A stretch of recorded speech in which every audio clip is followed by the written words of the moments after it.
on. All right, welcome to the Bikers Lifestyle Podcast. I'm Dirty. I'm Tank. I'm Vito. And we're here with Vito. And I guess before we get started, this is post-apocalypse. Post. And we thank you for braving the outside. You know what? You asked me. I don't know if there would be a place I wouldn't go that you wouldn't ask me to. Well, there you go. I appreciate it. How you doing during these hard times? You know, much for me hasn't changed. Last year, I had a pretty serious health ailment. Yeah. And so I had to take it easy for a little bit. Sure.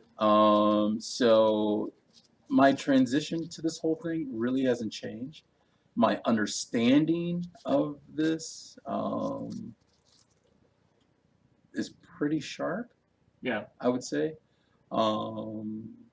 So it's been nice to kind of follow what's going on, and I am involved in some research and stuff. But yeah, this has been pretty nice to follow everything that's going on right now. Sure. I mean, at this point in time, Motorcycles. yeah, motorcycles outside. At this point in time, it seems like the world's looking for answers and nobody has them. No, You know what I mean? and you won't. No, You won't. Well, that's the whole beauty about this virus is it's so new. We don't know what's going on. Right. Air quotes. Novel. Novel. Right. virus, Exactly. Yeah. Yeah, you won't. By the time we have an idea of what's going on, Michael B. Jordan or Brad Pitt or Leonardo DiCaprio will be playing in the movies at some point in some time. Right? So yeah, no. Yeah. We won't. No. We won't. Well, I mean, we call this the Bikers Lifestyle Podcast because it's supposed to talk about the biker's lifestyle, and everybody's lifestyle is affected by this virus, and it's so weird to fucking talk about freedom, and it's so weird to talk about traveling across the country when you have things like safer at home and quarantine involved in an American Very nice. lifestyle. But I'm the only one that's just sitting here with no fucking cigar. But addictions are addictions. Anyways, This is a nice stogie. Thank you very much. I just want to say Vito has brought in a very, very nice cigar, so we're not necessarily suffering here at the Bikers Lifestyle. It's a unique, really cool bitchin' tobacco leaf wrapper. So, yeah, It is the Sumatra by Oscar. It is their leaf brand. The cigar itself is actually wrapped in a leaf instead of cellophane plastic. They do that not only for novelty, but then you know exactly how much humidity you have left inside of the contents. well, sure, yeah, definitely. I'm more of a Maduro. I like a, Mhm. I'm like a triple Maduro myself, but these are very nice. Oh, well, thank you. Very nice. I Thank you definitely very brought much, some to sir. share. So, All right, I didn't mean to interrupt. I have zero input when it comes to cigars. No, it's a nice stogie right there. The highest level cigar I ever smoked was a Swisher Sweet. Oh, well. I'm just saying. You know what? I'm going to bring you something along those. You know what? I'm going to give you something along that line Yeah. that you'll like. What's So I want to say it was last fall, the Biker Dealership Expo. Yeah.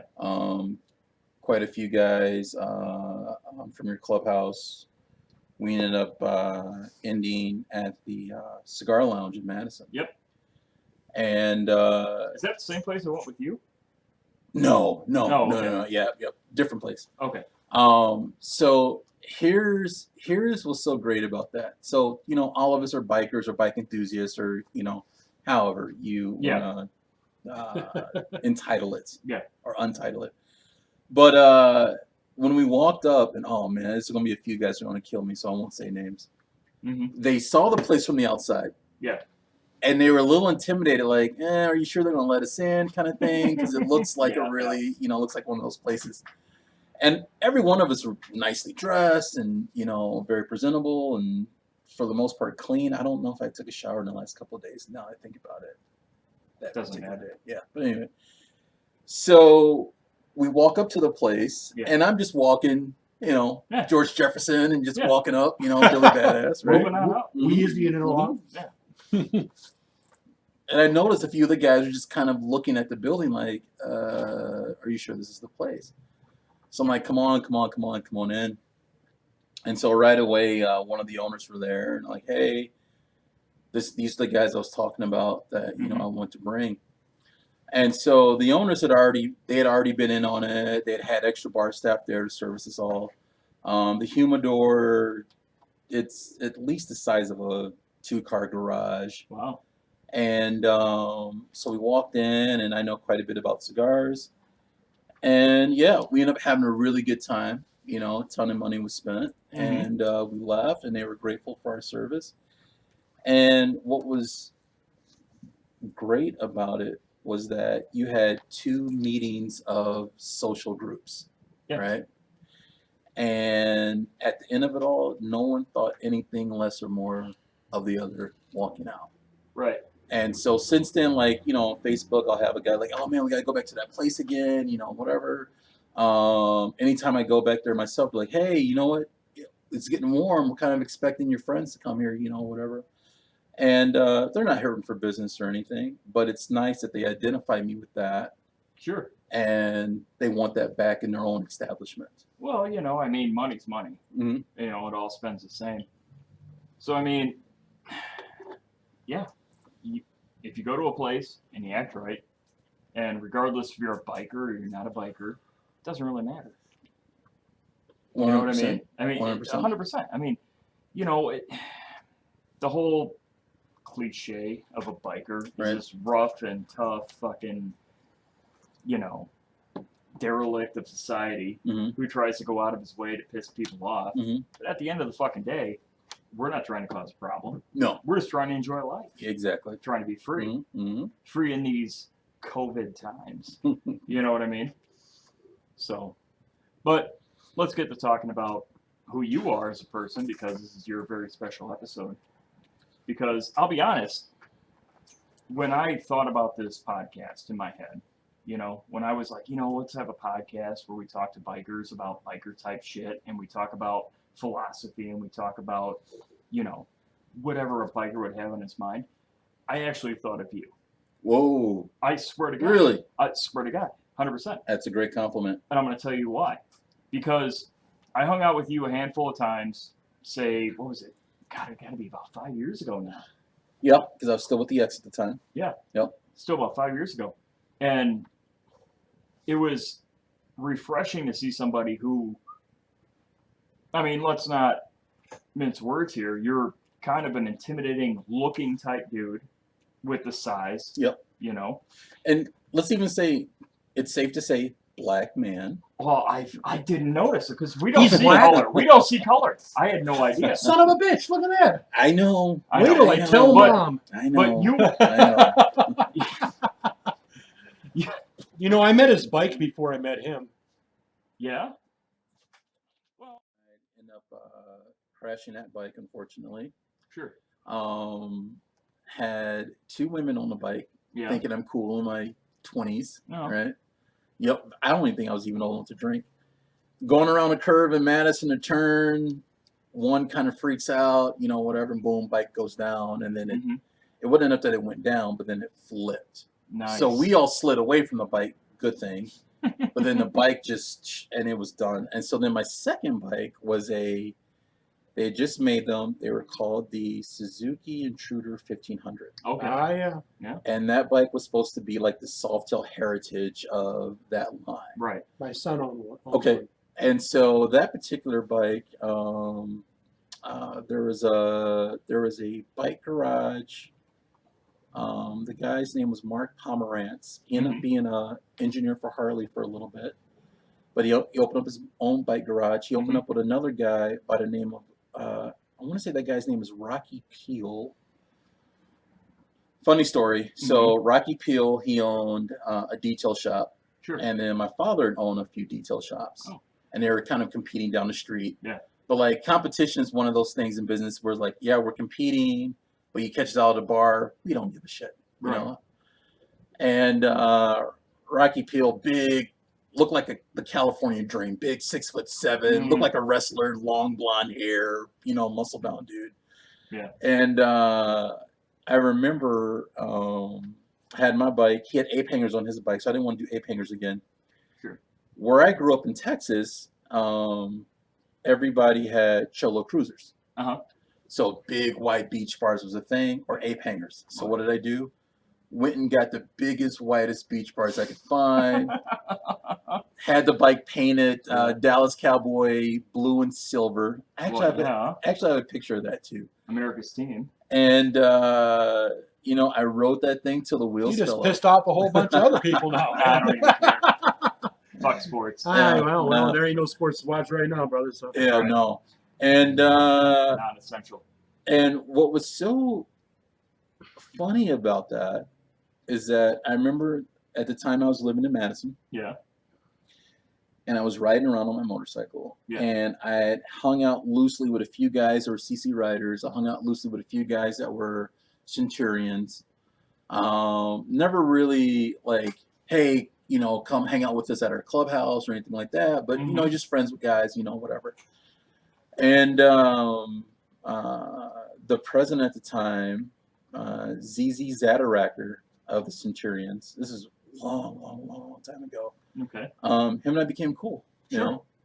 And I just had always identified with not only that subculture, but people who are free thinking. Yeah. People who are independent thinking.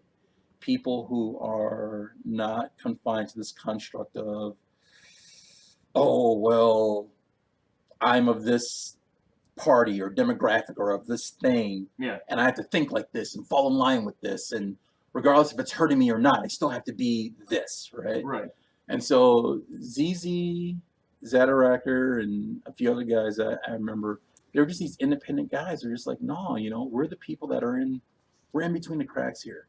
Yeah. Period. And I've always wanted to align myself with people like that. Well, I just want to jump in on that. And you touched on something, and especially from a club standpoint. Now, in a club, a lot of free thinkers, a lot of very independent people. However, there is a certain amount of, I wouldn't say rules, but, we have to conduct ourselves in a certain way. Guidelines, yeah. Mm-hmm. And so you get a lot of free thinkers, but then you are constrained to some degree. Yep. Well, there's protocols. There is protocol, yeah. Code of conduct, if you will. Yeah. And I mean, okay.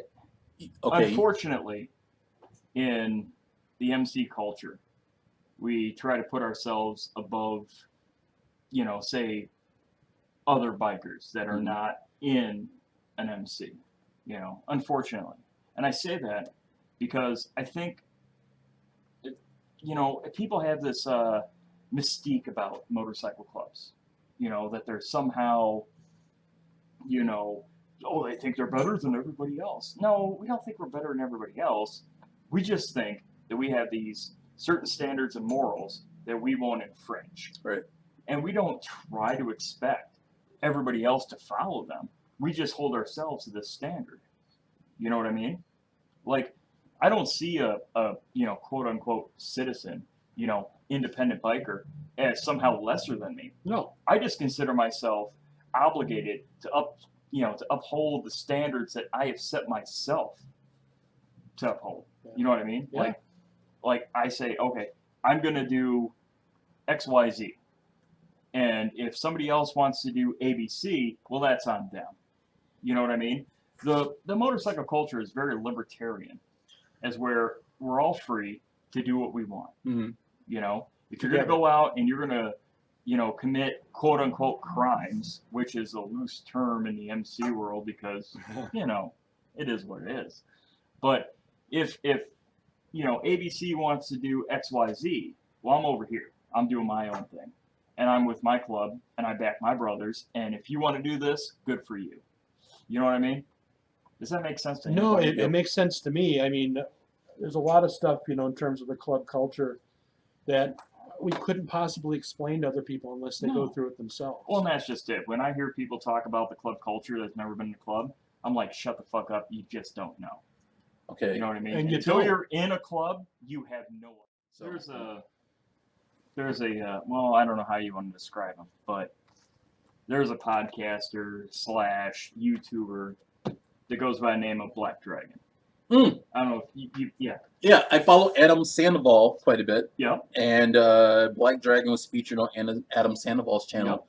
And I appreciated how genuine Adam Sandoval treated Black Dragon. Yeah. No, I mean, well, Adam Sandoval is, he's not a club guy, Mhm. but he is very deep in the motorcycle club, or motorcycle culture, rather. Yep, Not very motorcycle respected. club, Yep. but motorcycle.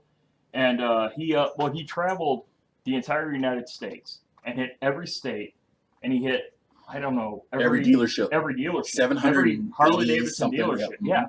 and collected this and that, and he raised a bunch of money for the troops in some sort of, I don't know if it was Wounded Warrior. He did some sort of charity. Mhm. I forget which, because I drink a lot. Yeah, Adam Sandoval, initially it was just for the troops. And again, this is just Good loosely, people can fact check this if they want to. But he ended up Yeah. having a Please. deal. Fact check this, please. Google it. He ended up having a deal with Harley Davidson, Mm-hmm. and Harley Davidson sponsored him to give out motorcycles or vouchers for like free boots or a jacket. It was to something like vets. that, yeah. Yep. And then, here's what happened with Harley Davidson and him. He got into his accident, Mm-hmm. and so he couldn't meet the quota during his recuperation for that Mm. accident for Harley, and he terminated his contract. I have It's- no idea. Yep. And so then he had to kind of change that a little bit. Yeah. And then he joined up with the Wounded Warriors. Yeah. Good cause. And something else too that he ended up joining. But yeah, I follow him immensely.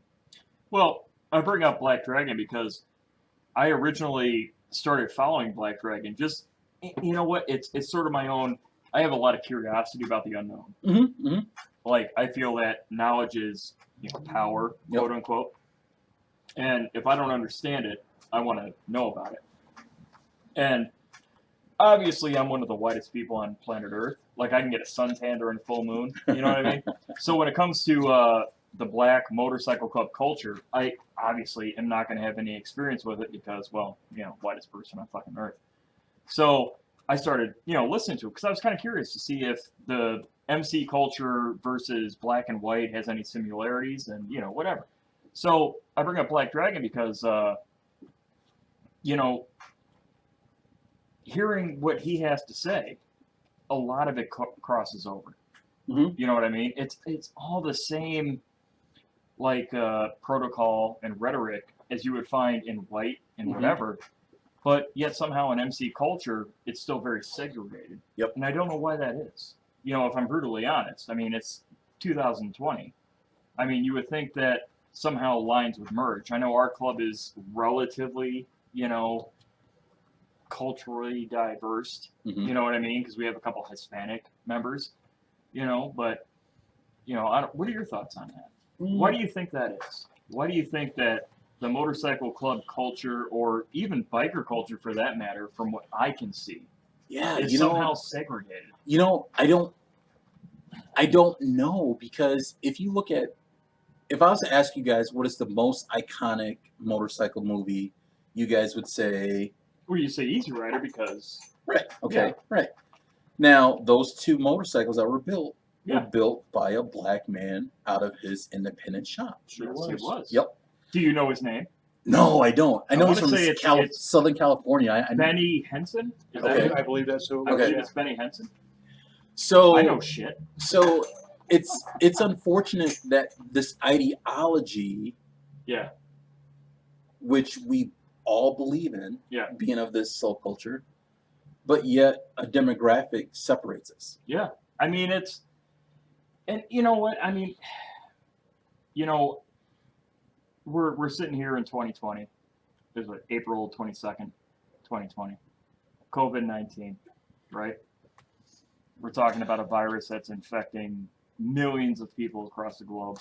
Doesn't matter if you're white, black, brown, green. Doesn't fucking matter. Yeah. It's affecting No, everybody. no race, no creed, no Doesn't matter. political Yep, exactly. affiliation. Doesn't matter. You get a Everybody's cough, fair you're game, fucked, man. right? Yeah. I don't know about that, but not Well, you know everybody's, what I'm but saying. I understand what you're saying. Yeah. You know what I'm saying? It doesn't matter who you are, what it is, we're all facing this bullshit together. Yep. Right? Or if you don't believe it's bullshit, then it's just all a conspiracy. But anyways, my point is, it's kind of strange that you would see a fucking culture, like a motorcycle culture, who is almost anti-establishment by nature, right? Right. The motorcycle culture is anti-establishment by nature. It's very libertarian. It's very freedom-based. You know, I just want to ride my motorcycle, do what I do, and fuck you if you don't fucking believe that I'm entitled to it. Mm-hmm. And somehow it's still divided by race and many areas of the culture. Mm-hmm. You know, I never quite understood that. And I don't know where it truly stems from. I can imagine because it's inception, you know, because when we think of motorcycle club or motorcycle blank culture, we think of the 50s. Right. You know, post World War II. Right. Right? Yeah, late 50s, early 60s. Right. Somewhere in that neighborhood. I mean, I know motorcycle clubs and motorcycle culture is before that. 100 years old. Right. Yeah. But as far as what we see as motorcycle culture or motorcycle club culture, it stems after World War II. Right? Well, That's where we kind of base our... That's their basis, everybody's basis for comparison. Yeah, when people who don't know shit, you know what I mean? Yeah, they're all talking about the old scooter track days. Yeah. Right, they're talking about post-World War II, right? Right. And we talk about race, and we talk about, you know, well, you know, the black guys don't hang around with the white guys, and the white guys don't hang around with the black guys. You know. Fuck that. Well, yeah, fuck that, because I say this, right? Just voicing my opinion. And I guess in my own way, I'm trying to come up to this point. I don't care if you're black, white, green, yellow, or fucking whatever color you are. When it comes to riding a two-wheel death machine, right, you are 100% your own creature, right? It doesn't matter if you're black. It doesn't matter if you're white. It doesn't matter if you're Indonesian, right? Vietnam. It doesn't fucking matter. You're riding two wheels. You're risking your life to do something you love because it's fun. Yep. At the end of the fucking day, you ride a motorcycle because it's fun and you enjoy it. You can't, if you have to fucking explain it, they wouldn't get it, right? Yeah. Because it's an experience that's unlike other. You know what I mean? Like, I've never parachuted a day in my life. I've never skydived. 4 times. I've never done it. You know why? Scared of fucking heights. Yeah, great. You guys are animals. Fantastic. No, we're idiots, but it was a lot of fun. You guys are animals. I loved it, agree. man. That was fucking awesome. You're better than I am. Because, you know, you're not going to get me in that little ass plane. And then, oh, by the way, jump out of it. Oh, you jump out Not of going it. to happen. Not going to happen. I have flown, I can count the number of times I've flown in an airplane on one fucking hand. It's 4 times. I was 6 weeks old when I had my first plane ride. You're an amazing person. Wow. I don't know about that. My grandfather was big into the Experimental Aircraft Association. He was one of the founders of it. Yeah. And, you know, my family, we always had a couple planes. My grandfather did some Cessnas. So, yeah, I've been around planes my whole life, you know. But you're not missing nothing. You're in the air, you know, especially now you're up in the air with them fucking planes. You're in a big incubator for crying out loud. 4 fucking times I've flown, I've sat in the aisle. Because homie ain't looking out the fucking window. Fuck that shit. I remember I was on a commuter for a while there. About 4 years of my life, I was a corporate trainer. Yeah. And I was on the road half the year. I mean, I'd be gone 2 weeks at a shot, get home for a week, be gone another 2 weeks. I lived in an airplane all the time. Yeah. I remember I was on a commuter hop flight from Cleveland to Virginia. And we hit into some massive turbulence. And the flight attendant, we don't call them stewards anymore, the flight attendant just said, you might want to strap back in. I think we're going to come into a bad shot. Right then, that plane must have dropped 200-300 feet. I had a drink in my hand, and suddenly it was shoom, I was about to say, you're experiencing G's at that point. Oh, exactly. Wow. And that wasn't even the worst flight I was on. Worst flight, I remember we were coming into Toronto. We're on a big A300, A380 Airbus. And there was a flight attendant, and she was deadheading. You know what deadheading is? Nope. That's when a stewardess, pilot, it's not their flight, but they'll just fly on the flight. They're in population, everybody else. Sure. And coming in, and then I watched her go white knuckle on the armrest, and I went, I think I should be scared for myself. And there were some major crosswinds in here, and I got to give that pilot a lot of credit because, man, I swear we came in like this. And then, boom, he set that thing down. Yep. And that was one of the wildest flights I've ever been on. But either way, it's a risk you take. And just Yep. like you're saying with motorcycle riding, I mean, think about what we're doing. Mhm. We're sitting on top of this motor. It's 200 Yeah. degrees. Mhm. You know, I mean, I think it detonate. You lose your nuts. You lose I got everything. 5 gallons of explosive fluid between my legs. Between your Yep. legs. That's Mhm. right. And your bike, it's saying something too, because that Yeah. motherfucker is fast. I mean, look what just happened to it. Not Yeah. only that, a ton of moving parts. Yeah. Very, Yeah. a lot. Powerful moving parts. Yeah, and then things happen, you know. I mean, and I think that's where the skill of rider comes in. Yeah. Is it's not so much what happens to you; it's how you react to it on the road. Yep. There was a biker just went down last week, Orfordville, Wisconsin, Oh. and 213 going south, Yep. Hafman Road. Yep. That road. I mean, cars, you don't feel it so much. You get on a bike, if that turn's not banked right, you feel it, Mhm. Yeah. and you feel it, and that Mhm. turn will send you in a direction. Yep. And if you don't know what you're doing, or you get into a panic, and you start to go into that panic turn, Mhm. your first instinct is to try to turn the bike yourself. And we all know what happens when you do that. As soon as you do that, it's going to be so pronounced and swing you right out of that turn, and then you're done. And that's what happened to him. Mhm. Well, So, you know, it's inherently dangerous. Hey, you know, we all do it. We make that conscious choice every Sure. time. You've been down. I mean, you were down. I saw Yeah. the pictures. It was pretty bad. yeah, I've been torn up before. Yeah, I've been down. Knock on wood. I did go down in Florida when I was down there back in November. Mm-hmm. But I just want to bring us back, if we could, because this is the first time I've seen Vito since the last month of our probationary period. Oh, yeah? The last month of our probationary Right on. period. Now, Dirty and I, for the club, we were the longest hang-arounds, I think, in the club.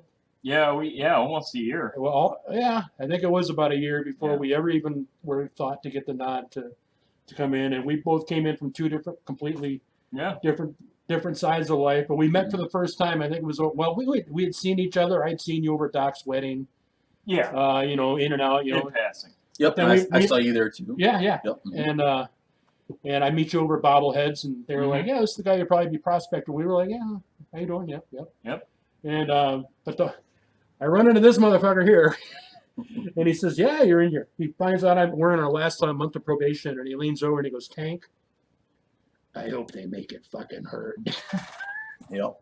And I was like, "What a dick!" Yeah. And But you didn't mean it that way, did you? No. It was all in fun. All the guys that we were riding with, every one of them that I had known, Mm-hmm. I felt more in common with those guys than I had with just random people I hang out with at school or in my personal life. Yeah. And we're just out riding, having fun. And then the next thing I see Tank on the side of the road with his pants down by his ankles, thumbing for rides. No, he was right next to me. He was right next to me. And you know, for me, you know, I was like, you know, cool. You know, it's tribalism at its best. You know, earn your stripes. You know, earn your, you know, whatever. And yeah, it was cool. All in good fun. Well, I Actually, think even if you're not in a motorcycle club, you have to prove yourself. Yep.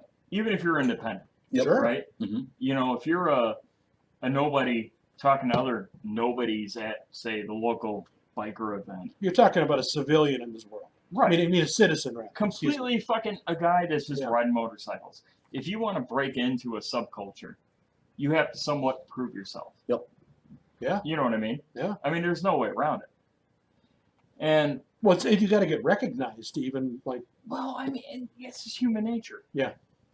You know, especially if you're in some sort of like thing where you're at a bar, you know, you're hanging out with your friends, and some guy who looks like you, talks like you're kind of sketchy about him. You know, you're kind of questioning him, like, oh, is he legit? You know, is he a real person? You know what I mean? Like, we've all been there, because I met him in a bar. Yep. You know, and we sort of flacked to each other because we were both unique at the time. Yep. You know, Well, you're both still unique. well,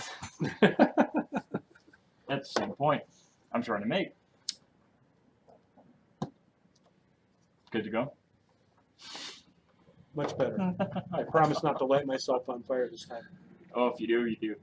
But my point is, like, in the biker culture, you got to prove yourself. You know what I mean?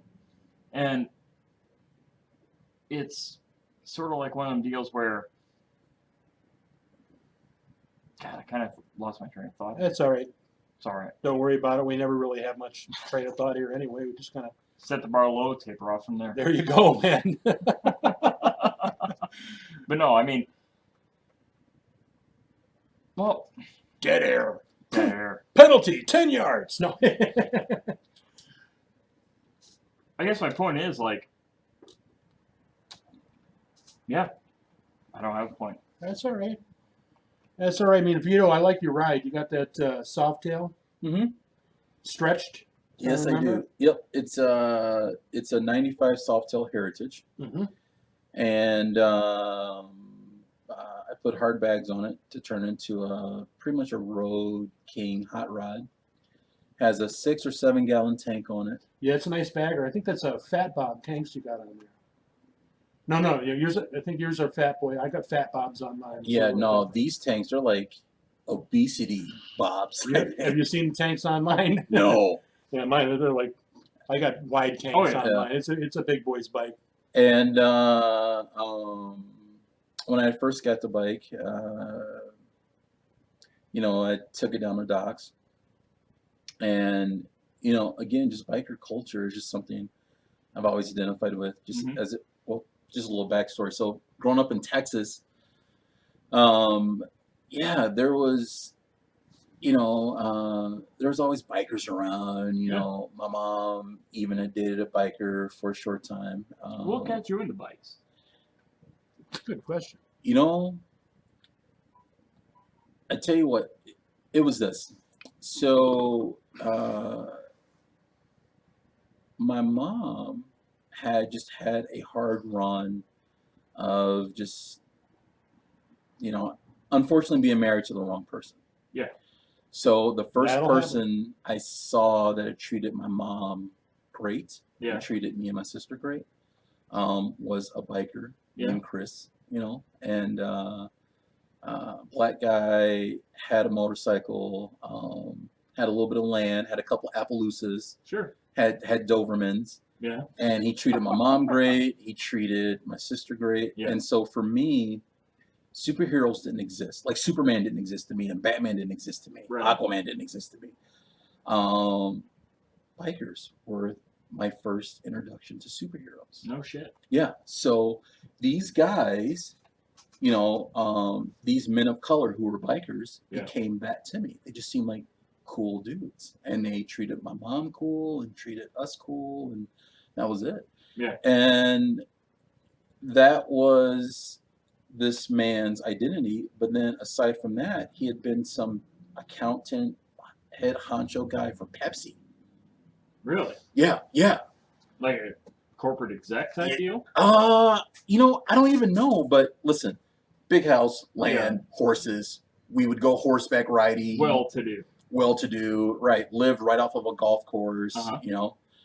And it was just really cool. And so then what it really caught my eye, because I always hated their bikes, a bunch of them were gold wings and stuff like that. Oh. And so even though I thought those guys were cool, I'm like, I just can't see myself driving that, right? Nobody wants Yeah, it. you don't ride a gold when you drive it. There is Right. not one kid ever who put a picture of a fucking gold wing up on his bedroom wall. Right. I'm just saying. Right.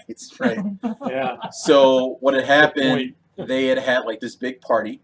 Yeah. And so they needed people at the door to collect money and put bracelets on people or whatever it was, right? And this was I want to say this was in Balch Springs, Texas. And so all of a sudden I see this big group of like cholo riding, pretty cool Hispanic dudes, right? Right. And they had the big fishtail pipes and Sure. the ape-hangered soul cedars, and I was like, oh, wow.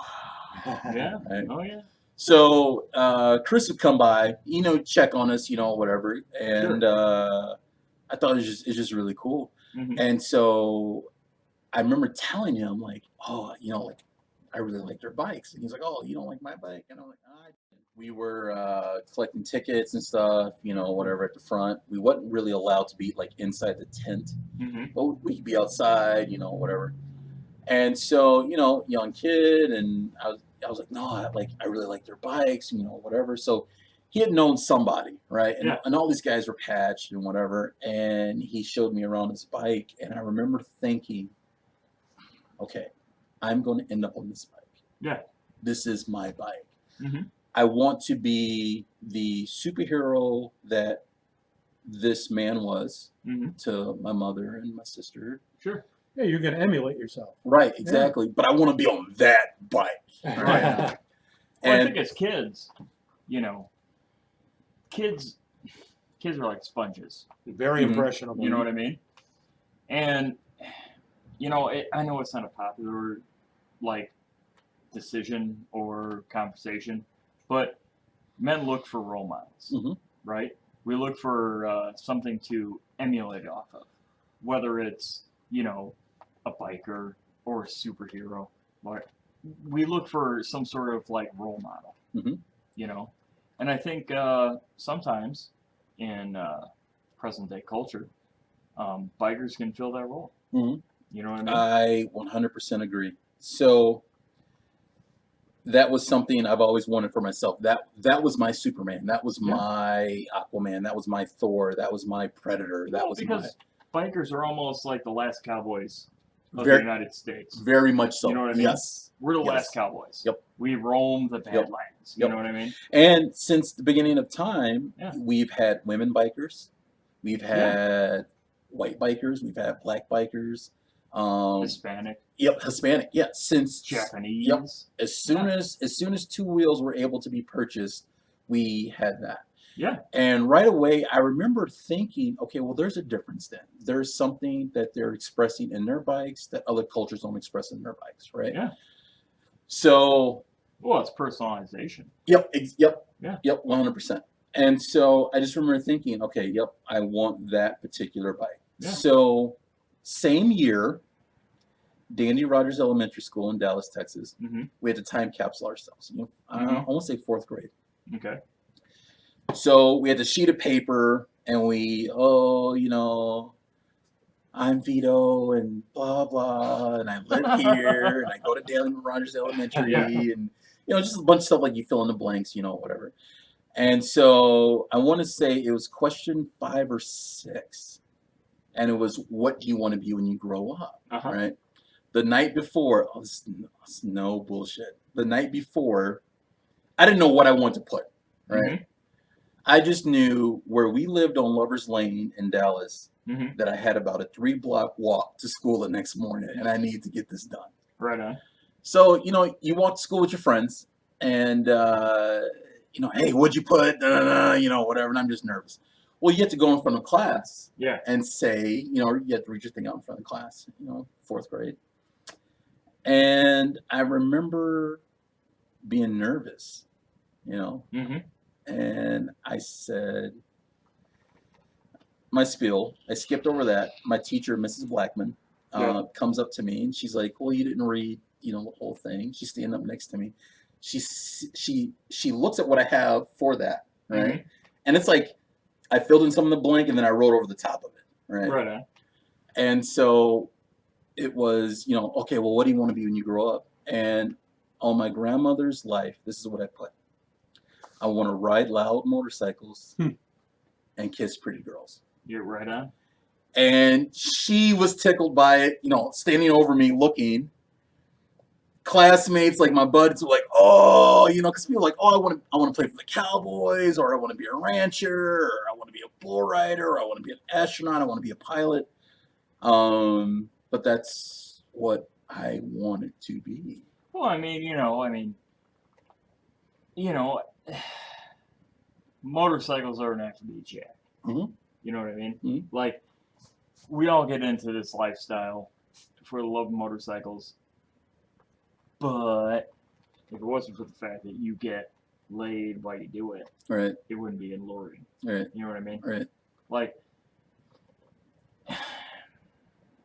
when you're a young man, adolescent, high school. It's hard not to notice that guys that ride motorcycles get a lot of pussy. Well, a lot of pipes get pussy. Yeah. But,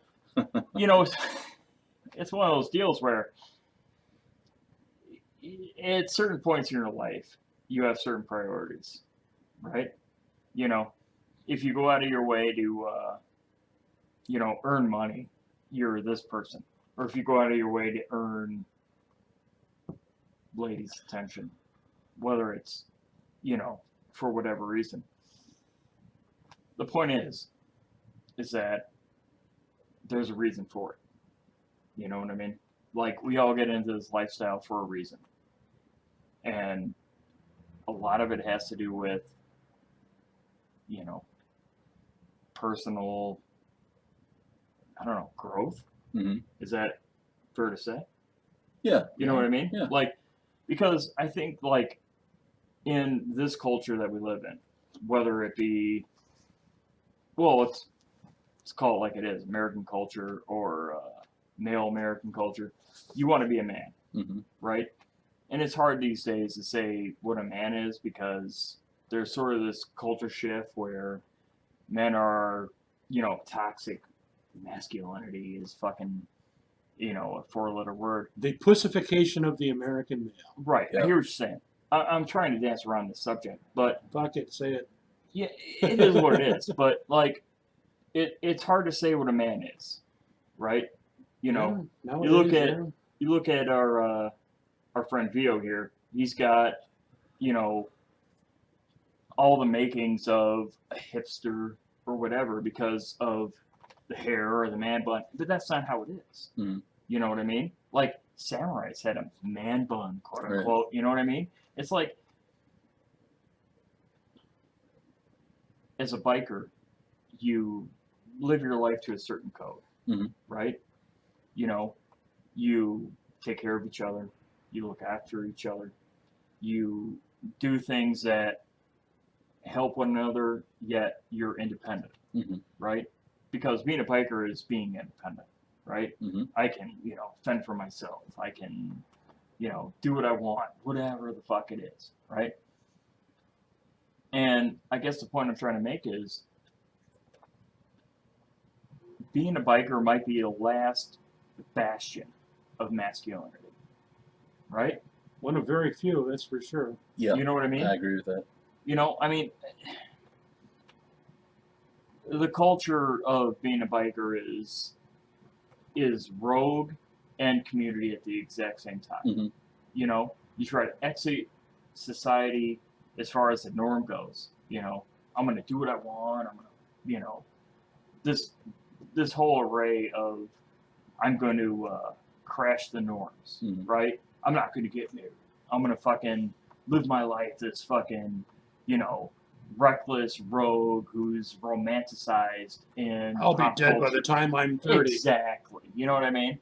I Nobody didn't wants to- die. I didn't die at 40 either. I didn't die at 50. What the fuck? Exactly. I There's a lot tried. of graybeards that don't expect to I be tried. alive right now, right? You know what I mean? And it's like, it's sort of weird because I don't know of any other culture that's like that. Mm, You know what I mean? I Like, would I'm sitting say here, I would say sailors, a sailor, yeah, not well, boaters, military. not boaters, You're not talking boaters, merchant marines is what you're talking about. not boaters, but sailors. A guy that can pitch a sail and Yeah. take off. Sure. across the ocean. Let's just fucking call I've it like thought it about is. that. And too. fighters. Fighters. I would say fighters would also fit that too. Yeah, fighters, absolutely. Yep. MMA, But- Muay Thai, all those guys. Well, yeah, but if you look at it, American pop culture, right? Mhm. Because if you're watching this, if you're listening to this, you're immersed in American pop culture, Mhm. right? Mhm. Because I don't know any other way, right? A lot of the world looks at America for their pop culture, Mhm. right? Well, they've embraced so much of it.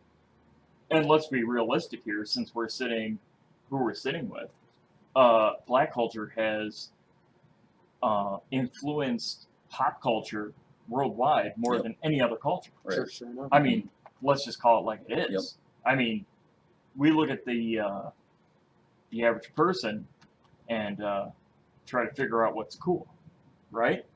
And black culture is considered quote unquote cool, Mhm. right? So regardless, anyways, what I'm trying to say is, like, in today's culture, 2020, right? You have like the PC culture, right? The woke culture, Mhm. culture. Fuck, can't talk. But you look at like the PC culture where everybody's equal, nobody's fucking better than anybody else, but that's not realistic, right? We can all agree to that. Not everybody's equal, right? Everybody's got their benefits, everybody's got their faults, right? I think for biker culture, we look at ourselves as rogue independents. At the same time, we also look at community, right? Yep. We won't look at another biker on the side of the road and think, well, fuck him, right? We'll stop and help, Exactly. right?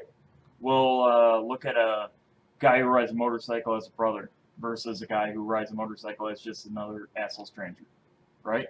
We always consider ourselves this elite, or I don't know, how do you say it? Like, we're elite, yet at the exact same time we consider ourselves equal, right? Most bikers don't have an ego when it comes to other bikers, right? We won't compare ourselves to other bikers as better or worse. We'll always say, oh, he's a biker, I'm a biker, yada, yada, yada. Maybe we'll look at each other as better than, like, say, the regular population that doesn't ride a motorcycle. But we won't, like, I don't know, compare ourselves to, all right, warrior culture, right? You look at warrior culture as in, this is your creed, and if you believe in the same creed, I consider you an equal, right? So if you go to a bar or whatever, online, social media, and you consider this guy a biker, you consider him an equal, right? You look at a guy who doesn't ride a motorcycle, or a woman who doesn't ride a motorcycle, or you look at, you know, pop culture in general, you almost, as a biker, consider yourself somewhat ahead, right? Because as a biker, you're out there in the wind, right? Say you're one of those guys that ride state to state, or you're one of those guys that ride cross country. You're this rogue, somehow, I don't know, what do you call it, excerpt of American, you know, what do you call it, history that doesn't exist anymore. Because the average American, Americana, right? You're one of these guys that I roam the Badlands, I fucking travel, I roam, adventure, whatever you want to call it, right? Bikers are the last ones that still do that, right? So a biker almost considers himself above anybody who doesn't do that, because we can't really consider an average American who just, I stay in my area, I raise my family, I go to work, yada, yada, yada, right? They're not adventurers, right? Bikers consider themselves as adventurers. In any form of the word, like, we're adventurers, right? So what's strange is that, you know, it's kind of weird. You know, I kind of, when I started thinking about these sort of things, I started thinking to myself, here we are, right? 3 guys on a podcast talking about biker culture, talking about this, that, and the other thing. And this whole podcast exists for this pure and simple fact of trying to dissect what a biker thinks. Point of view, whether it's, point of view. We're human. We're humanizing bikers to the rest of people. Exactly. Yeah. You know, it's like, we're all on social media these days. Name a social media site, you're on it, right? We all have smartphones, right? We're all trying to figure out what's what, right? And I think what I'm trying to say is, this podcast exists to get a perspective from everybody who rides a motorcycle. Because, let's be honest, at the end of the day, if you want to talk about the rogue, the cowboy, the romanticized, you know, quote unquote rebel, it's bikers. So that's what we're here to do, to discuss biker topics. Yeah. That is what we're here to do, that's for sure. We've been doing a lot of that. I mean, this is what, episode 12, I think it is? I don't even know. Some shit? I don't know, man. I mean, You know, you find even people beyond resources and means that we could even dream about, even wanting to adopt it into their own lives. Keanu Reeves. Who? Keanu Reeves. Oh yeah, yeah. Owns a motorcycle company that builds Arch bikes. Motorcycles. Arch. Arch. Yep, Okay. Arch. Brad Pitt. Yep. Jason Momoa. Yep. Even George Clooney. He had been an Indian guy for a long time. Mhm. Pink and her husband. You know, big time biker people. But Yeah. you find people who also want to adopt not only that way of life, but that way of thinking. Yeah. That independent thinking. That, hey, I kind of see these things for what they are, Mhm. and I want to align myself with other independent thinking people. Sure. Period. And so biker culture, it is affected. Biker culture is just as American as hamburger and fries. Well, it was born in America, the biker culture. Yep. Biker culture is just as American as Tex-Mex. Oh yeah. Biker culture is just as American as the flag in which we salute. Mhm. So yeah, that is something that it will never go away. We will always need bikers to solidify Mhm. right our Americana. Yeah. Nothing does that more Well, it's than that roaming freedom. right, exactly. And nothing exemplifies that more than just getting on a bike and taking off. Yeah. I think there is no, like, you know, people are, oh, you know, like, I remember seeing on Facebook, you know, a few weeks back, you know, well, is it okay to ride a motorcycle and this, that, and the other, and, you know, all this other stuff because of the whole COVID-19 or what I call SARS-CoV-2. That's what everybody calls it. Yeah, exactly. Right, yeah. Science brand, right? Science. But Science, bitch. what's so great about it is that yes, we don't have the places to travel to, you know, our bars and our Yeah. fundraisers and clubhouses and you know whatever. But we still have the freedom to get on our bike and just go. Even if all it is we go and we turn around and come back. Yeah. We have that freedom to still see the world, Here's the even thing. as it is now. Here's the thing. I haven't been able to ride since this whole COVID thing took off. Mhm. Half my motor's sitting in a machine shop right now because shit breaks. Mhm. But when I think about riding, I think about like what I miss. It's not going to bars. It's not, you know, getting drunk and hanging out with people. It's that fucking point where you're on a fucking highway and you look to your left, you look to your right, and you're enjoying the scenery, right? Yep. Whether you're riding through the fucking Smoky Mountains, whether you're riding through the fucking, you know, Rocky Mountains, Mhm. it doesn't fucking matter. You're in the wind, Mhm. you're in nature, Mhm. you're 100%, you know, engulfed Mhm. in the environment that Mhm. you are in. You know what I mean? Yep. Because when you're on a It's motorcycle, visceral. it's Yep. visceral, Mhm. right? Yeah. If it's cold, you're cold. If it's fucking hot, you're hot. If there's a it's dead rain, animal you're on wet. the road, you're going to smell it. Exactly. Yeah. And riding a motorcycle is 100% that. You are Mhm. 100% in touch with your surroundings. Yep. Whether it's, you know, XYZ, you're XYZ, Mhm. right? So my point is the whole motorcycle culture, right, is divided by two different groups. The ones that pretend and the ones that are it. Mhm. You know what I mean? Like you're either real or you're not. It's a state of mind, man. It's a state of mind, It is. right? And I say that because I'm trying to get to my next point because it's We off have the a point. rails. It's off the rails a little bit. But my next point is this.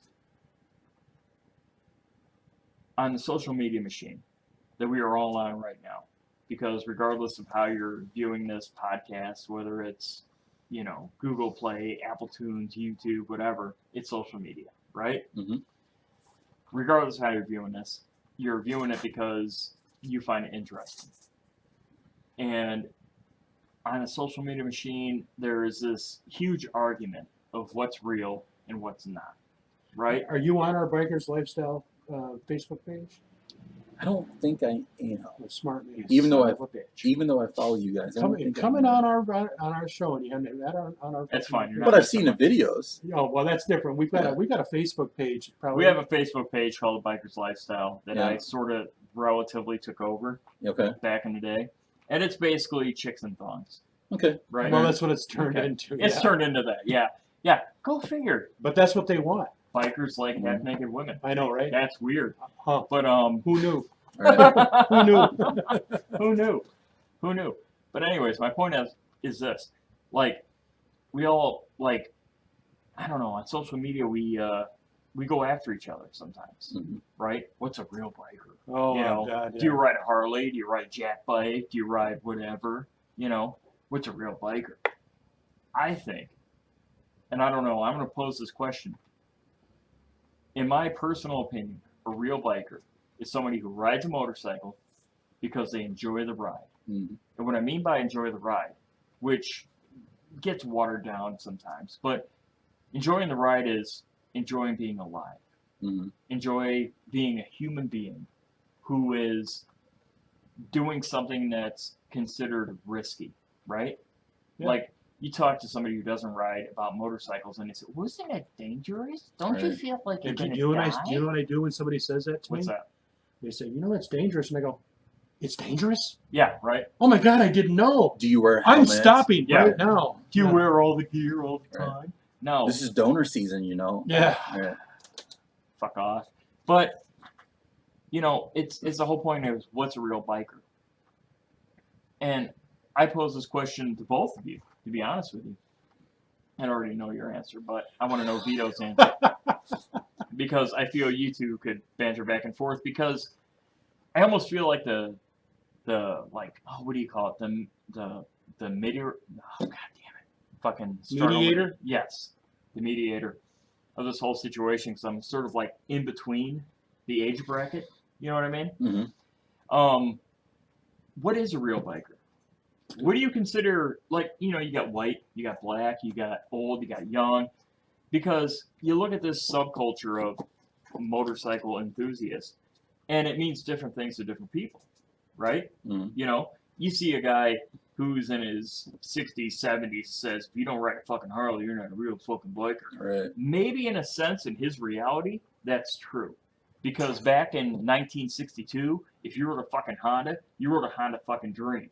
And you weren't riding across the country in a fucking Honda goddamn Dream. Yeah, like You know what I mean? 125 cc's for crying out loud. Exactly. Yeah, I rode one actually. And here in That's in 2020, high school. and here in 2020, you can absolutely fucking ride a goddamn, you know, Yamaha fucking Road Warrior across the country.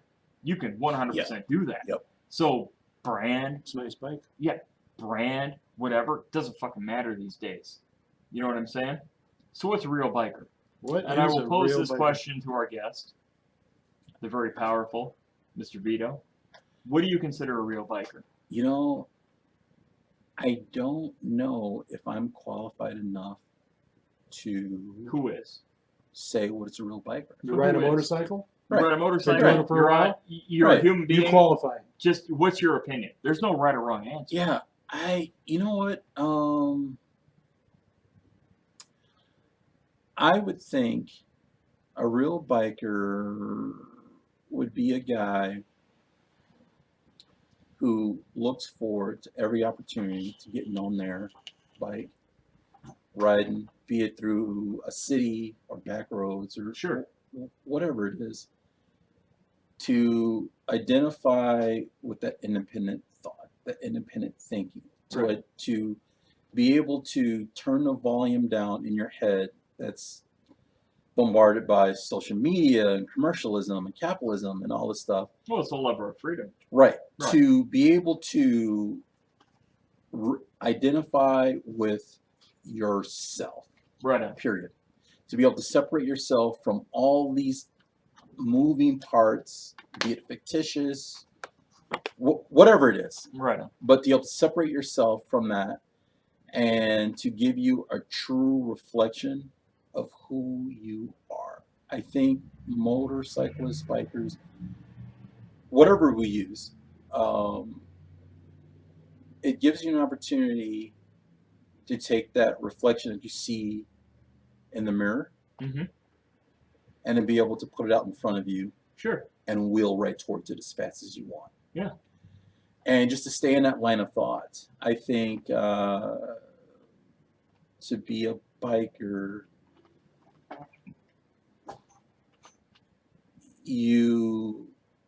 it has to serve you as working man's therapy or poor man's therapy. Well, yeah. I mean, It is something that brings you closer to the person that you want to be. well, yeah. I mean, it goes back to what we were saying. You know, the whole biker lifestyle is almost compared to, you know, the Wild West, Mm-hmm. right? That Yep. whole independent, Yep.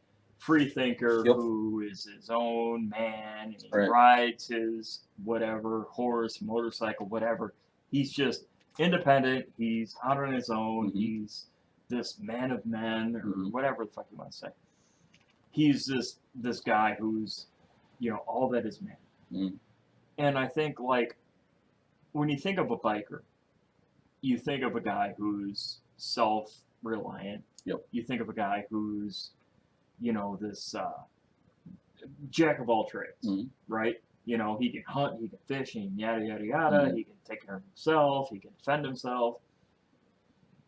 But what I'm getting at is, when I say what's a real biker, is because in today's society, we don't know what a man is Correct. sometimes, right? Right. We don't know. Mhm. I mean, I could sit here and say that a man is a guy who can hammer a nail or twist a wrench. Mhm. And maybe that's not true in some circles, right? Because we all know guys who consider themselves bikers that take their bikes to dealerships or other service shops Mhm. to get their oil changed, Mm. to get their fucking tires fixed. Well, that's what works for them.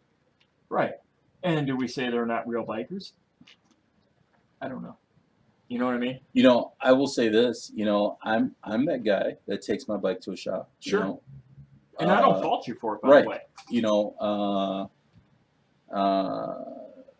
know, my shop of choice originally had been Doc's, Mm-hmm.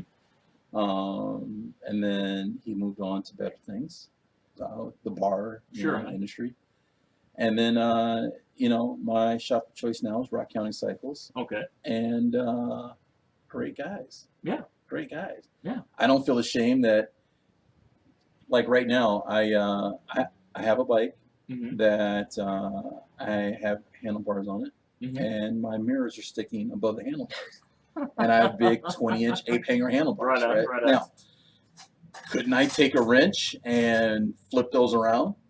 Sure. Yeah, sure. Yeah. But I am waiting for these sons of guns to have a small blink of time to do it for me. Right. Do I consider myself any less of a biker because I'm not doing that? No. Something I do enjoy, you know, people, you know, because of my stature or what I look like, Yeah. my color demographic, what I enjoy the most is if I'm dressed as a biker per se, Mm-hmm. and I do something like hold the door open for someone going into a store. Right on. Or if I see someone struggling, getting some bags into some place, Yeah. Hey, can I help you? Or hell, last summer, I rode my bike to, it's called The Ideal in Madison, and guy was carrying a box, and he was struggling. It was hotter than sin outside. He was struggling. Yeah. And here I am, vest, Yeah. cut off shirt, Yeah. ripped jeans, Hardcore. biker boots, you Biker. know, bracelets and rings and, you know, all that stuff. And, you know, to run up to a guy like that and, you know, older white man, Yeah. you know, and say, hey, how much further do you need to go? Yeah. And he's like, oh, I'm just taking a rest. And to be able to take his box from him and say, hey, I'll walk you to where you need to go, period, you know. And for this man to look at me and just kind of have this like, oh, wow, you know, and then for some odd reason, who probably has no interest in bikes, now wants to talk about motors. Well, what do you ride and how do you like it? And do you wear a helmet? Whatever.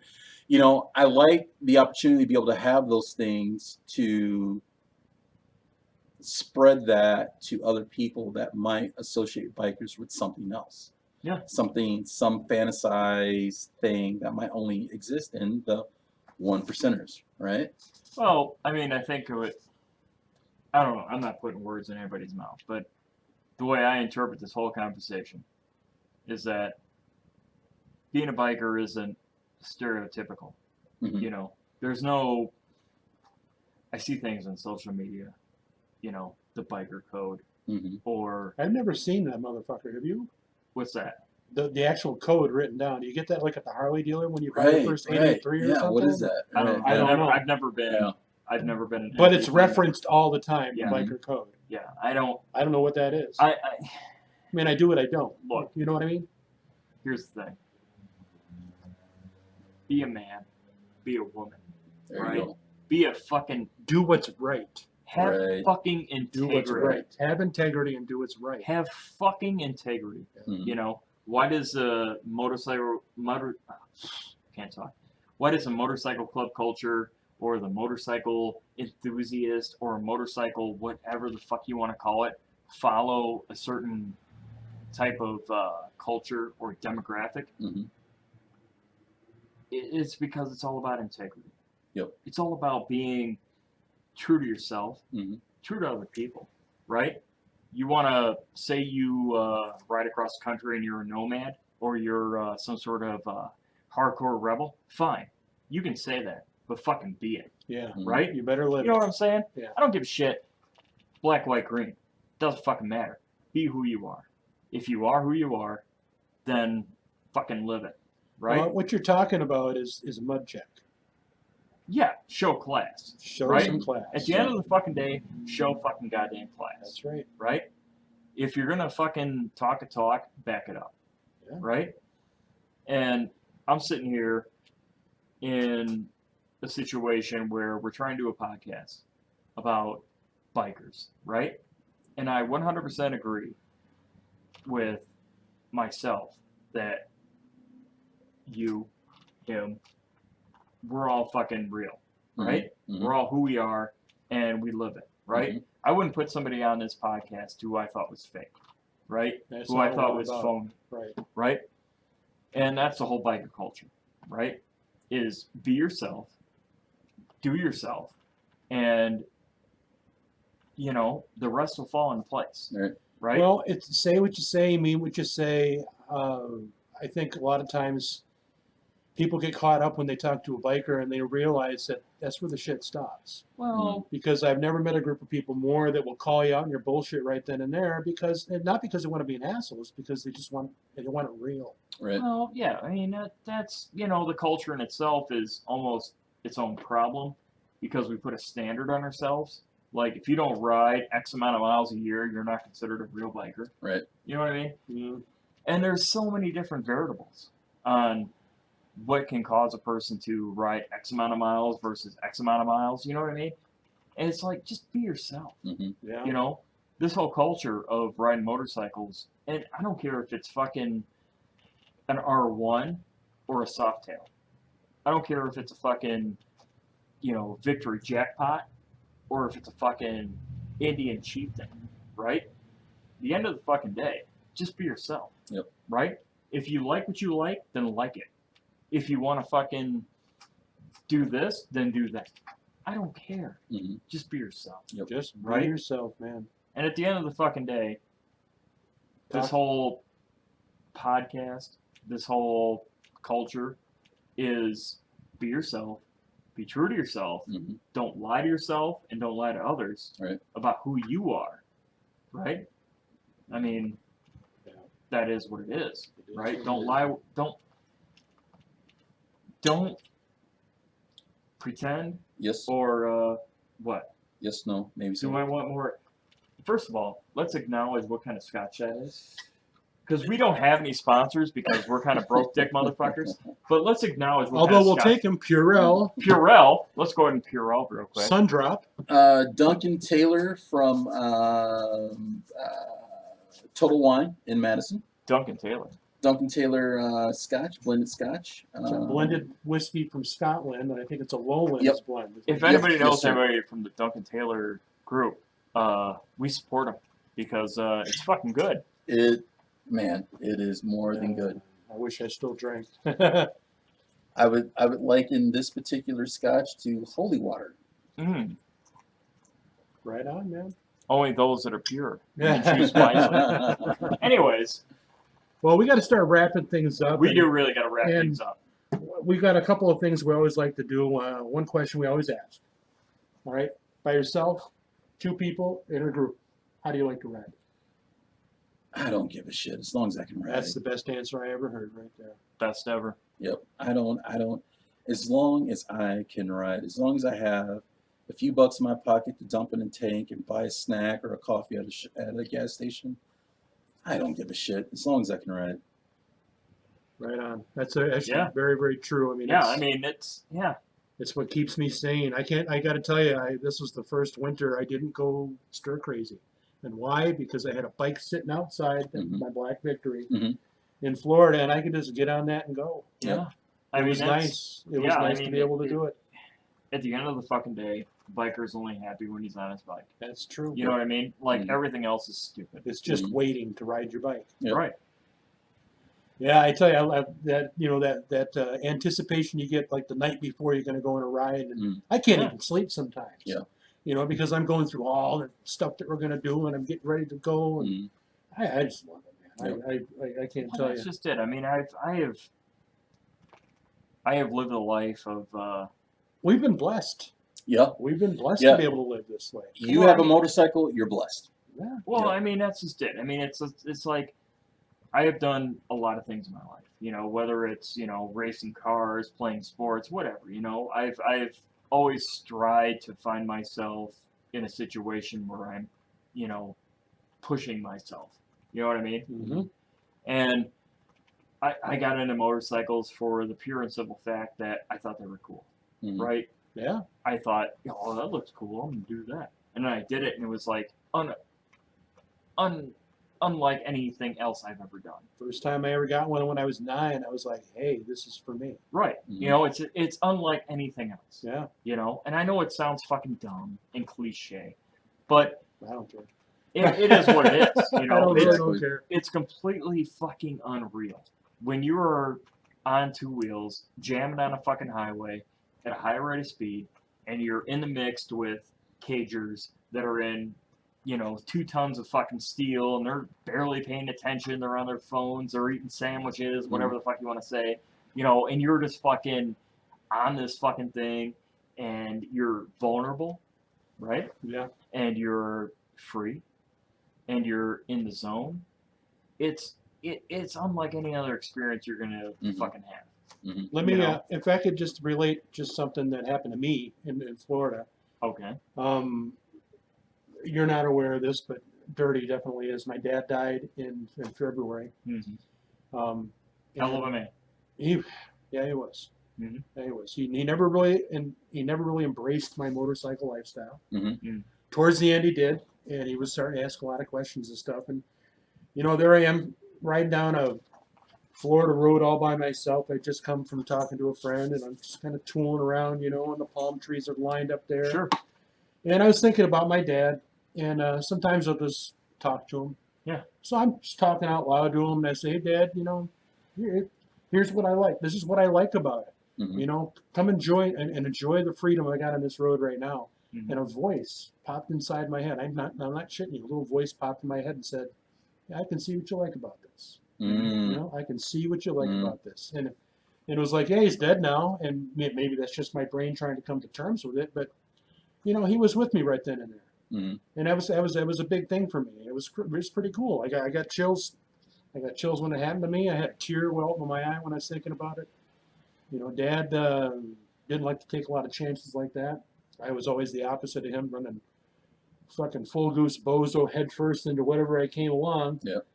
But that was a nice thing for me. It was a good spiritual moment, and that's I got 2 brothers, both ministers, and I've said to them many, many times before, I would rather be on my motorcycle riding thinking about God than sitting in church thinking about riding my motorcycle. Mm. Yeah.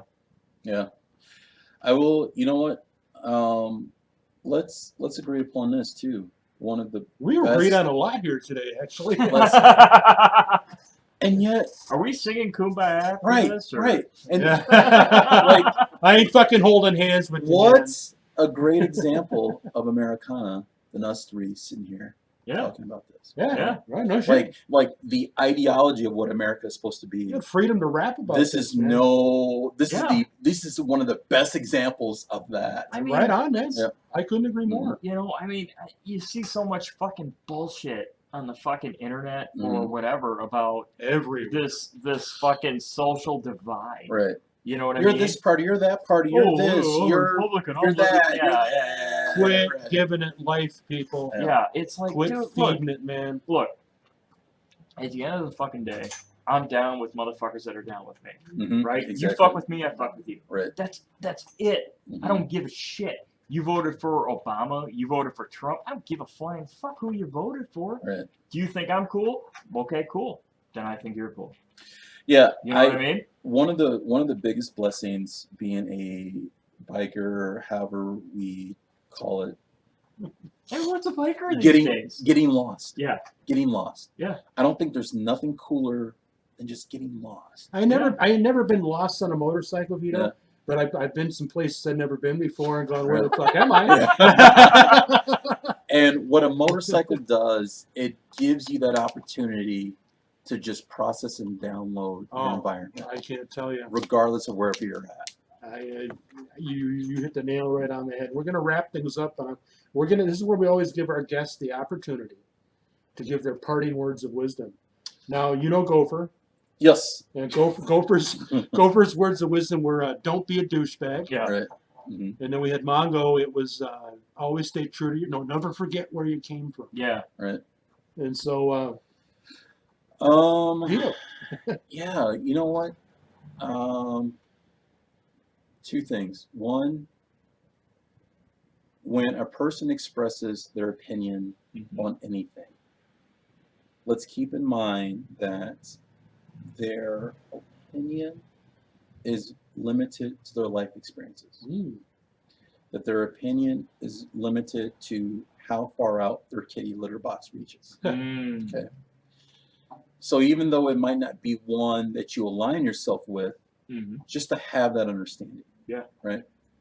And then the second thing I would say to that is, let's ride. Yeah, I mean, shit. My bike will be down off the stand probably tomorrow, I would imagine. Do you have a bench press, by the way? A bench press? You have a press? You mean a drill press? No, a bench press. I need to press. I got to press a part. Oh, no, I do not. A shop press. No, I do not. Chop does. I'll give him a call. Well, then you should. I got to pull that part off and repress in. But my bike will be down and on the road by this weekend. So hell, I mean, you know where we're at. Yeah. All right. You Awesome. know, I am You at follow the- us on social media. Just I will say message this. me, man. Follow us on And it will social not media. end up on this, but if you guys see me this weekend, I have a grand surprise for you. Really? Wow. Oh yeah. Oh, wow. I'm in suspense. Believe me, it isn't a wow. I promise you that. Well, that wasn't too cryptic way to end the show, was it? I don't know. I think Vito just said he bought a gold one. Yeah. Gold one, Huge right? surprise. You just wait till you see it. Huge But you know, surprise. I'm gonna sort of step in here. You know, this podcast has been I don't want to say a dream, but it's been one of those things where I kind of hoped it would go. You know, where we can all share like different points of view, Right. and we can all learn from each other, Yeah. right? Yeah. You know, like this whole world, you know, it's COVID-19 world right now, Yep. right? It's April 22nd, 2020, right? Because we're going to put this on the internet and we don't know where it's going to end up come the future, right? Right. Somebody from, 40 years from now can be listening to this and be like, what were they thinking about? This is what we're thinking about Yeah. right now, There here you and go. now, It's a right? slice of life, brother. We're all Mhm. equal, Mhm. right? Black, white, green, doesn't fucking matter. Our Right. bones are all white underneath it all, man. At the end of the We all day, bleed the red. timeline fucking goes to zero, Yep. right? Yeah. So, I'm going to say this. I have only been in this biker culture to the full extent a short period of time, right? I've lived my life, I don't want to say excluded from society, but almost anti-society. I used to say I'm pro-anti, right? That's a punk rock band. Anyways, we'll get to that later. But only recently, in the past 5 years or so, I have accepted other people. You know what I mean? Mm-hmm.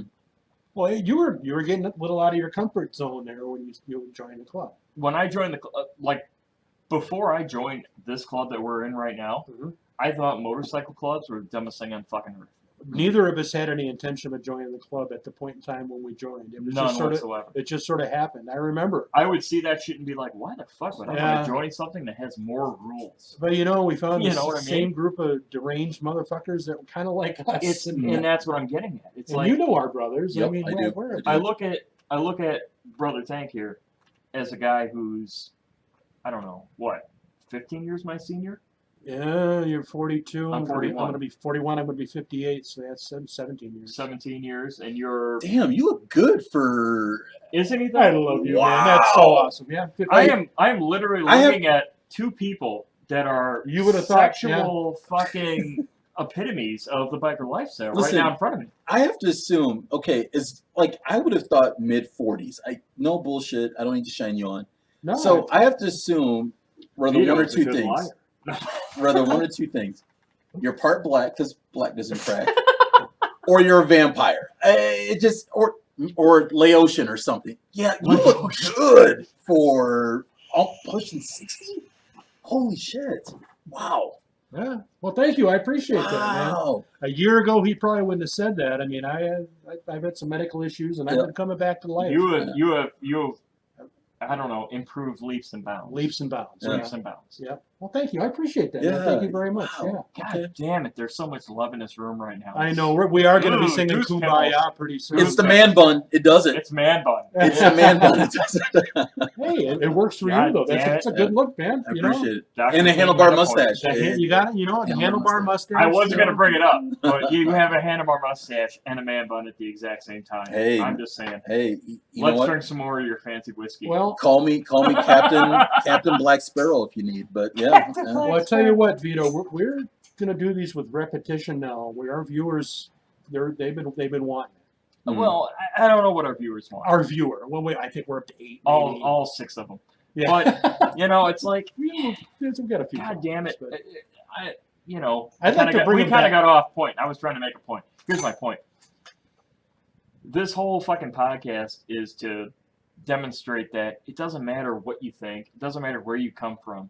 As long as you ride 2 wheels and you love the fact that you ride 2 wheels, Mm-hmm. you're part of it. That's Yep. right. Right? Yep. That's right. There's this culture that is, motorcycle / club / independent based, because it's almost 2 separate genres, Mm-hmm. If you're a motorcycle club, you belong to this group. If you're independent, you belong to this group. It doesn't fucking matter, You ride a motorcycle, you're into it for the exact same fucking reason, Yeah. which is the love of the road, the Mm-hmm. love of adventure, Mm-hmm. the love of experience. Whatever. Doesn't fucking matter. You're in for the exact same fucking reason. I don't give a shit how you slice it. I don't care how long this podcast goes. The point is... I don't either. Actually, at this point in time, we're going to be eclipsing 2 hours I here don't give pretty a soon. fuck. So Let it be 2 Right. hours. I don't even fucking It's care. important. So be This it. is important. We're Damn changing He's a the good world. guest, Yeah, Fucking A. I swear to God, when I said that when I started this podcast, I envisioned you as a guest, Mhm. I meant that. And here's why. Because, and I don't care how many people are still watching this, because it's going on for a while. And I don't know how the attention span of our audience goes. We'll probably do But- some editing on this one. I don't give a shit. I don't care really. But I'm going to say this for the pure and simple fact of the people that are in this room, right? Him and you were a huge influence on my life. Like, just in general, right? I know I'm getting deep. I know I'm getting weird. Yeah, and I know, but This ain't no shock to me. We talk. Yeah, I know, Their I day know. for crying I don't out even know if I deserve that credit. Like Take I it, find take it. you to be a damn good, not man, not woman, not what person, a damn good person. Well, I appreciate it. Yeah. And I'm going to say this. Like, I'm going to tell a story. I'm going to make it super quick because our producer, Tank, here is going to freak out. I just don't want your fucking computer to stop again. We're good to go. But it's still recording. We can see the fucking Hey, red look dot, at right? that. No shit, the dot's But going, man. Right on. Here's the thing. I don't know if you remember this, but I do. And I think about this a lot. We were in Madison, outside of a cigar bar. Mhm. There was a guy with a silver Honda, I want to say Shadow. Oh. You remember him? Yes. Okay. And we're in this, like, Yeah. roped off area. Yep. At Maduro's. Yes. Yep. Mm-hmm. And there was a Good there name was for a cigar bar. Yeah, that's a good cigar bar. Right Yeah. on. we were in there. And there was a young woman. Shout out to Greg from Maduro's. Greg, we like you. Yeah. We love Greg. Some cigars our way, and we'll advertise for you, brother. The Biker's Lifestyle. In Madison, you need a cigar. That's right. Tank loves Maduros. Maduro's. Yep. I remember that though. Yep. The official, non-official cigar bar of the Biker's Lifestyle podcast. But there was this woman, and society would kind of look at her and say she was a derelict or I don't know, a failure. Right. And you grabbed her hand and you fucking looked her in the eye and you said, "You're beautiful." Mm-hmm. And she lit up from it. Yep. And I remember thinking to myself, that is the most, like, humane Ugh. / beautiful thing I've ever seen. Whew. Like, I've never seen anybody do that. Right? Yeah. I've never seen anybody just fucking grab a person and tell them that they're beautiful. Mm-hmm. And from that point on, I thought to myself, this whole biker culture, we look at the fucking Hollywood mainstream Right. fucking like badass leather clad, don't give a fuck about Right. society. Some of the best people I've met in the world. And that when that happened, I was like, if it wasn't for motorcycles and that whole culture, I wouldn't experience something like that. Right. I see that. I saw something similar along with what you're saying, which you reminded me, and I was with a group. The club's not in Beloit anymore, but it was another gentleman, a black gentleman, who was from the area, and I was in A-Bait at that point in time. And we were going out to, we were going to smoke a and we're down in one of the parks there, and we're just taking a walk along the river. And he looks over and he sees some kid sitting on a bench. And the kid's just kind of sitting there, kind of looking at the ground, sitting there looking at the ground. And he says, "Hold on one second." So he walks over to him and he sits down and he goes, "Hey, man, it's not that bad." Yeah. And the kid was like, "What?" And he said, "It's not that bad." Mm-hmm. He said, "I see you. You're sitting over here." He said, "Anytime I see somebody sitting by themselves on a bench, staring at the ground, shaking their head," he said, "It's not that bad. Mm-hmm. It's not that bad." He said, Yeah. "I've been to prison. I've had my wife die. I've had a kid that was killed. I've seen my parents die. I've seen my friends die. It's like, it's not that bad, whatever it is." And the kid, started talking to him about it and everything. And he thanked him for it and gave him a hug and walked on his way. And he had, skipping his step again. And so, that to me is the epitome of a biker as well. Yep. Yeah. Exactly. Concern, it's genuine concern. Well, it's humanity. Let me backbone off of that. So what you're talking about there, so we all are aware of church, right? We know what church are. And we know that in these buildings are church people. Yeah. Okay. Here's the great thing about bikers that I identify with, right? Is that there's a difference between being a church goer and a church doer. You got that right, man. Right? Okay. Bing on the head, on the nose, right there. And so for me, as my definition of biker, or myself as biker, I have been blessed to somehow have gravitated and befriended people who are biker doing. Okay. And when I say by biker doing, it goes hand in hand with being church doing. We're men of action. Right.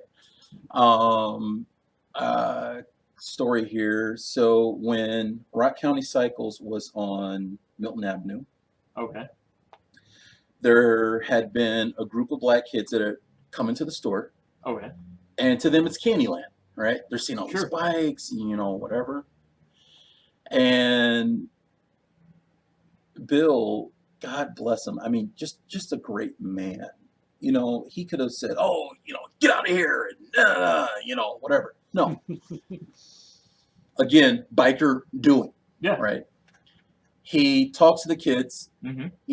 And gets to know the kids, and asks them questions like, "Oh, well, what do you want to be when you grow up?" And he ended up giving these kids a tour like around the shop and stuff like that, whatever. And um, loosely talked to some of the kids about, oh, to do this, you have to be an engineer and this, that, and the other. And now he has these kids who may not identify with who he is visually, but they're identifying with what he is doing.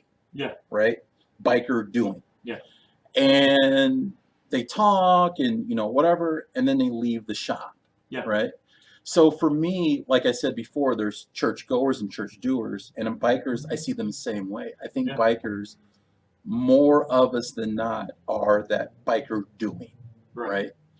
And I appreciate those people that I have met and befriended and think the world of that have come across my path. Yeah. Because I couldn't imagine that happening at, let's say, board trackers. I couldn't imagine it happening at board trackers. I couldn't imagine a group of kids walking in like that and someone just taking the time and patience to be biker doing and to hand that bit of kindness and inspiration forward, right? And if you looked at Bill and, another friend, black friend of mine, when I brought him to Bill's shop, he didn't know what to think of Bill. I'm like, dude, no, he's cool, likes to spend all that, whatever. No sooner we leave his shop, because he's interested in doing a big bagger, we get back in his truck and he's like, oh my God, that dude was too cool. I'm like, told you. Yeah. And again, that's biker doing. That's that's living by that certain credo and motto, and suspending all these social constructs that confine us to think, hey, you're not like me, so I can't talk and associate to you. No, you're a person, period. And you're here. And for whatever reasons you're here, we're going to figure it out. And then we'll send you on your way. And that's it. So, yeah. Well, I think the last thing this biker culture, motorcycle enthusiast culture needs is for it to be corporate. You know what I mean? Like, as soon as you make it commercialized, you've ruined it. Yep. You know what I mean? Mm-hmm. Like, from the day it was started, whether you're talking about 1903 when the first, whatever was made, right? As soon as you start talking about making it corporate and making it business related, you're ruining it, right? Every big bitch I've ever heard about fucking Harley Davidson is about how they turn their back on the working man, or how they turn their back on their fucking, their core base. You know what I mean? Like, we all turn into fucking marketing experts of what Harley needs to do, or, whatever, right?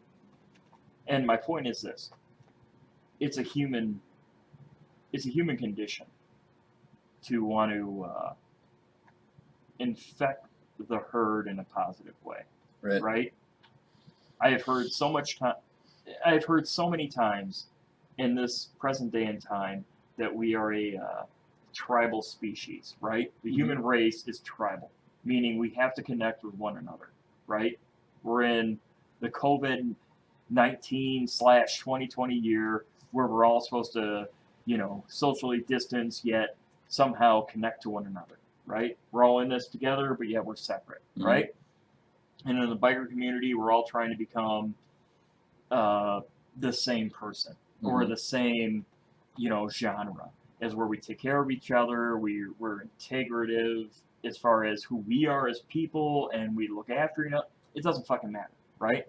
The point is, what I'm trying to say is, if you take the biker culture and make it commercial, right, where it's about the brand or it's about what you ride or who you are, then you're losing the point, right? You're losing the fact you're that missing it. You're missing it. it, right? As Billy from you know, Easy Rider, or the movie Easy Rider would say, I want my culture back, right? Mhm. This isn't to make money. What Right. we're doing, right? God, no. We're doing it because we fucking No. love it. If we'd be doing it much better if that was the case. Yeah. Yeah. We're not doing it to fucking make money. We're not doing it because it's just cool. We're doing it because it feels right, Mhm. right? Right. You know, I don't fucking see a guy on the side of the road who's broke down as, you know, well, there's a chance to make some money. No, I see him as like, fuck, dude, that could be me. I'm going to Right. stop and help him because I would want somebody to help me. Right. Or I'm Right. going to stop and help him because I can relate to that guy. Mhm. And, you know, you talk about, you know, a motorcycle shop who takes in, say, a group that would be looked down upon Mhm. in the corporate setting, Mhm. right? Right. Mhm. You know, I mean, let's not, Yeah. well, I mean, let's be realistic here, right? Certain corporations, and I don't want to say Harley Davidson, but I'll say Harley Davidson, look down on people who are considered lower class in society, Mhm. right? Mhm. They market Mhm. their bikes as, They're going for an image. well, yeah, they're the It's premium it's is what they image-driven. use. We're a premium motorcycle brand. Yeah.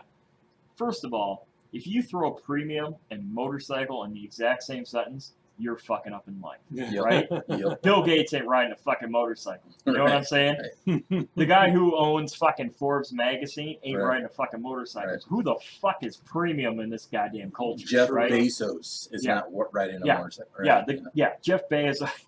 The Rothschilds Yeah. are not riding motorcycles. Yeah. I guarantee you that there is 0 fucking billionaires that are riding fucking 2 wheels state to state, fucking drinking beers, fucking slamming whiskey at goddamn And you gas know what? station. If they I are, more guarantee you power that. to them. But Mhm. but no, you're Yeah, right. sure, they're not.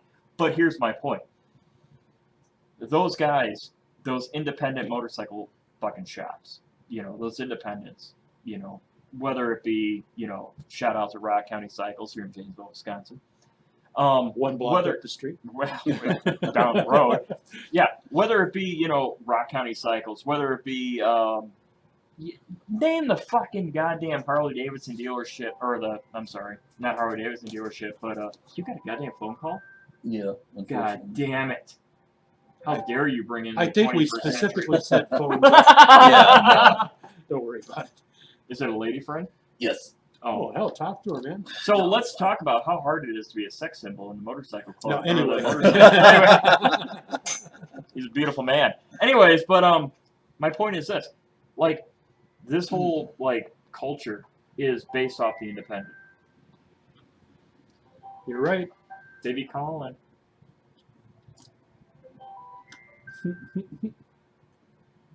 He knows her ring. Always in demand. Always in demand. Actually, that was my grandmother. Oh, so, Oh. that's different then. yeah. Sorry, Grandma. We didn't yeah. mean no harm, man. Sorry, but my point is this: this whole culture is based on the human factor of we take care of each other, right? Mhm. So you talk about, you know, RCC, right? Mhm. When they, you know, talk to somebody who comes in their shop who may or may not be experienced in the way of the motorcycle, Mhm. they're somehow preserving this culture, right? Yes. You know what I mean? Yep. Like, you see a guy Or a even kid- Doc. When Doc had his shop. Yeah. Yep. Yep. Yep. When you see a guy who is, you know, under the age of 20 years old coming into a motorcycle shop or interested in motorcycles, you take him under your wing. Mhm. Because this culture is dying. Yep. Right? Mhm. Motorcycles aren't as in vogue as they used to be. Correct. Right? Correct. What's in vogue now? I am into Whole Foods and fancy coffees and vegan Yeah. lifestyle, right? Yep. Let's be honest, that's woke culture, Right. right? And protesting and attempting to be a martyr and validate me with your likes and your thumbs up button and yeah. Hashtag me too. Right. But my point is this: Virtue signaling. Right. virtue. Oh, God damn it! Sorry, You know what I'm it had saying? to be said. I do know what you mean. Now I'm triggered. But Sorry, snowflake. Yeah. But my point is this: we have to recognize the fact that this culture is based on a grassroots type mentality, Mhm. right? Mhm. You know, corporations, industry isn't going to protect it. right? No. They're their own sector, right? Mm-hmm. They're chasing that great American dollar. Right. You know what I mean? Everybody talks shit about Harley Davidson about how they're trying to only make money. Well, no shit, they're a corporation. That's what they're supposed to do, Exactly. right? I don't fault them for trying to make a profit, because if it wasn't for the fact that they can make a profit and continue making motorcycles, then we wouldn't have anything to fucking ride. The same as Honda or Kawasaki Mm-hmm. or Yamaha Mm-hmm. or Victory Mm-hmm. or, well, not Victory anymore. Not anymore. Sorry. Indian. Polaris. Or Hashtag whatever. never forget. Yeah. Yeah. Yeah. But, Suzuki. You know what I mean? Like, corporations are there to make money. We're here to keep it alive. Mm-hmm. And let's never forget our roles. Yep. Right? Don't fault the corporations for trying to make money, but I fault people who forget the fact that we're supposed to spread the love, and we're supposed to spread this around. Yep. Well, right? It's up to us. We are the caretakers of the culture. Exactly. Yep. You know what I mean? So it's up to us to continue to promulgate it. Exactly. Mm. If you see a younger person who's fucking up in life by not respecting the culture, as far as taking care of one another, Mhm. as far as, you know, being themselves, educate them. Right. Don't degrade them, but Mhm. educate them. You know what I mean? Mm-hmm. And that's where I think, like, you know, privately owned shops or independent writers can really flourish Mhm. by spreading that knowledge. Yep. Right? I agree. And by that, I say we end this thing. All right. Yeah, we've probably got like 2 episodes worth in one. Ah, fuck it, we'll figure it out. We will figure it out. We always have in the Vito! past. Yes, sir. Got any closing thoughts? What do you want to tell the people of the fucking 6 fans that we have? What do you want to tell them? You know what? What do you want them to know? What do you think you have in your big, beautiful black brain that they don't know? What do you think? Because I think it's a lot. Because I think very highly of you. Yeah. You are probably one of the best human beings I've ever met. You know what? Even in our faults, even in Mm-hmm. terms that even in the times that we're dirtbags. Yeah. Let's just be kind to each other. Right on. Let's just be kind to each other, and know that in being kind, it costs us nothing. That's Exactly. Right. That's right. Nothing. Nothing. All Just we be have kind. is each other. Exactly. Should this thing turn upside down, Tits up. you know what? We might need to knock on each other's door for a loaf of bread, Right on. or in these days, a roll of toilet paper. Yeah. Let's just be kind to each other and suspend these social constructs and thoughts and assumptions we have Right on. of whatever subcultures that we're part of.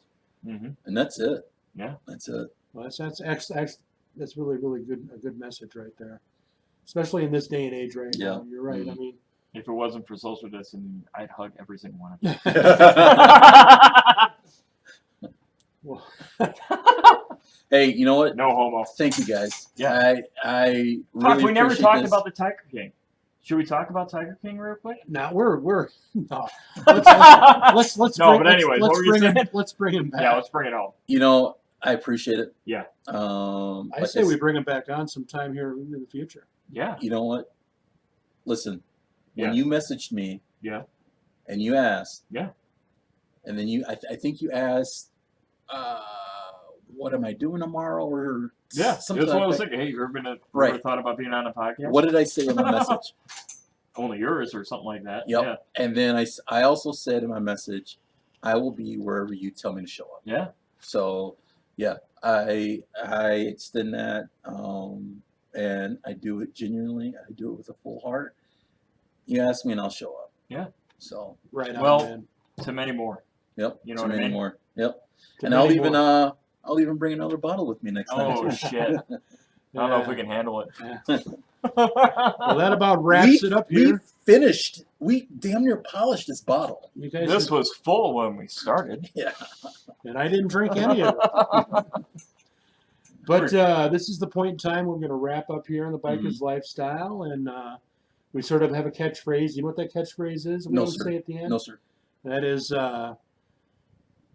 the most dangerous part in your motorcycle is the nut that connects the seat to the handlebars. Mm. Thanks a lot, folks. Thanks for tuning in. Yep.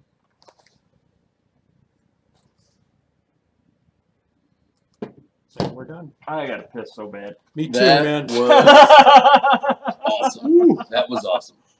Yeah, it was. It was. It's amazing how it goes.